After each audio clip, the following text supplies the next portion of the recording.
Hello guys, ఇది నిజంగా జరిగిన ఒక భయంకరమైన కథ. దీని గురించి ఈరోజు మాట్లాడుకుందాం. నా పేరు పండు. నేను ఒక యూట్యూబర్ని. నేను ఇంట్లో నుంచి యూట్యూబ్ని రన్ చేస్తూ ఉంటాను.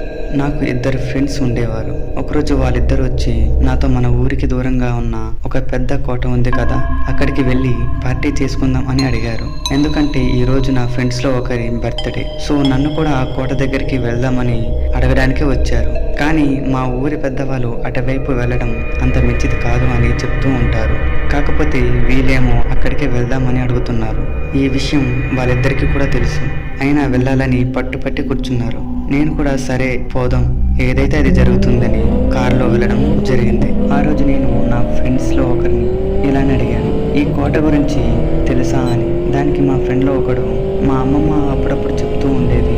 మా అమ్మమ్మని ఇలానే అడిగాను, అమ్మమ్మ మన ఊరికి దూరంగా ఉన్న అత్యంత ప్రమాదకరమైన ప్రదేశంగా ఎందుకని గుర్తింపు పొందింది అని అడిగాను. దానికి మా అమ్మమ్మ, ఈ కోట అనేది 17వ శతాబ్దంలో ఒక మంత్రగాడు ఈ కోటను శపించాడు. అప్పటి నుండి సూర్యాస్తమయం తర్వాత ఇక్కడికి వెళ్ళిన వాళ్ళు తిరిగి రాలేదని చెప్పింది అంటూ మా ఇద్దరికి చెప్పాడు. దానికి నేను, వద్దురా మామ, ఎందుకు వెళ్ళడం, 10 ఇంటికి తిరిగి వెళ్దామని వాళ్ళతో చెప్పాను.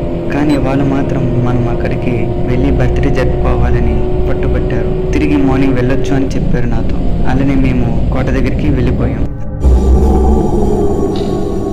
అది 2012. మేము ముగ్గురం కూడా కోట లోపలికి వెళ్ళాం. అలా కొంత దూరం వెళ్ళాక అక్కడ మాకు కొంచెం కుళ్ళిపోయిన వాసన, అలానే పాతకాలపు నవ్వులు, గజ్జల శబ్దాలు వినిపించాయి. మేము ముగ్గురం అలా నడుచుకుంటూ కొంత దూరం వెళ్ళాక కొంత దూరంలో చూస్తే ఒక భయంకరమైన ఆకారం మా వైపు రావడం గమనించాం.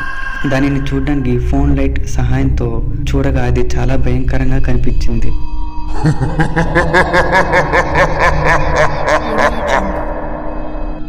దాంతో ముగ్గురు పరుగులు తీసాం. అలా కారులో ఎక్కి కారు స్టార్ట్ చేసి పారిపోతున్నాం. కానీ రోడ్డు మీద అదే ఆకారం మళ్ళీ మాకు కనిపించింది. అలా కారు ఒక పెద్ద ప్రమాదానికి గురైంది. దాంతో మా 2 ఫ్రెండ్స్ అక్కడి కింద పడిపోయారు. నేను కారులో అక్కడే కూర్చుని ఉన్నా. ఆశ్చర్యంగా మా ముగ్గురిలో 2ని ఆ దయ్యం బ్రతికుండగానే అక్కడే చంపుతూ ఉండడం నేను చూశాను. నాకు చాలా భయం వేసింది. నెమ్మదిగా ఆ కారులో నుంచి తప్పించుకొని ఊరి పొలమేర వైపు వెళ్ళసాగాను. అలానే పొలమేర కూడా దాటేశాను. కానీ ఆ ఆకారం నన్నే చూస్తూ ఉండిపోయింది. అలా నేను ఒక్కడినే ఆ రాత్రి సమయంలో తప్పించుకోగలిగాను. ఇప్పుడు మీతో ఈ విషయాన్ని షేర్ చేసుకుంటున్నాను. ఆ తర్వాత నా మాటలు పోలీసులు నమ్మారు. అలానే ప్రభుత్వం కూడా చీకటి పడ్డాక ఈ కోటలోకి ప్రవేశం నిషేధమని బోర్డు పెట్టి ఉంచారు. ఇలాంటి అనుభవాలు మీకు జరిగితే నాకు కామెంట్స్లో చెప్పండి ఫ్రెండ్స్. ఇంతవరకు చూసినందుకు చాలా థ్యాంక్ యూ. అలానే మన ఛానల్ని సబ్స్క్రైబ్ చేసుకోండి. మరో వీడియోలో కలుద్దాం.